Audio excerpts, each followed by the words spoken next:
Alright guys, I'm going to show you the lazy man's bait tank. This is the lazy man's bait tank for me, because I'm telling you something, I am not good at keeping up on this and doing the water changes that I should be doing on this. This is a Chiller 30, and I come out here to do a water change. I caught these baits, looks like they're all doing good.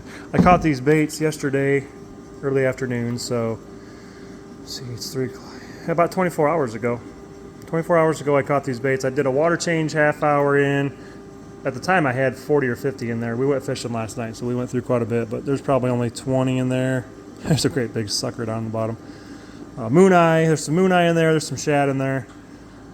But as you can see, the way this is set up with the water level, when that pump's running, these two chambers are low. It fills this up to the top. Close that lid. You know, when it's closed tight, that's going to fill all the way to the top, and those shad are not going to get sloshed around and beat to death. That's the way this tank is designed. But something's cool about this tank. I'm talking about doing a water change. You have your filter side here and your pump side. When you put a fresh load of bait in this thing, as you can tell by looking at this side here, it's nasty.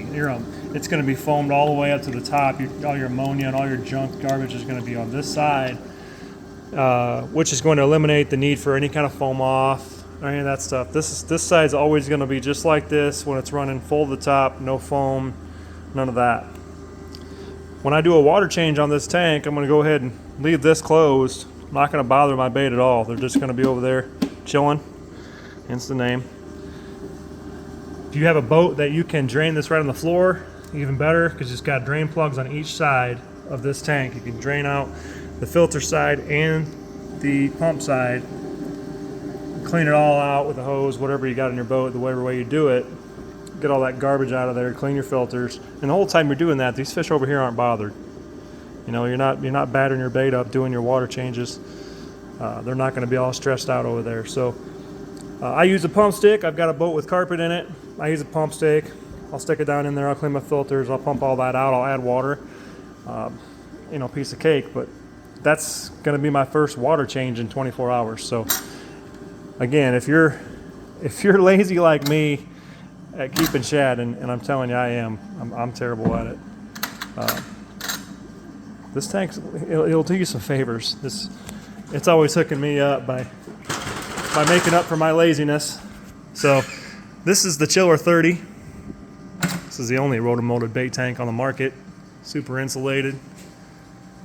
I couldn't be happier with it, guys. If you're looking for a bait tank, I mean, you know, it's fairly small, you know, for what it is. But I've had I've had hundreds of shad in it before, small shad, and it always amazes me.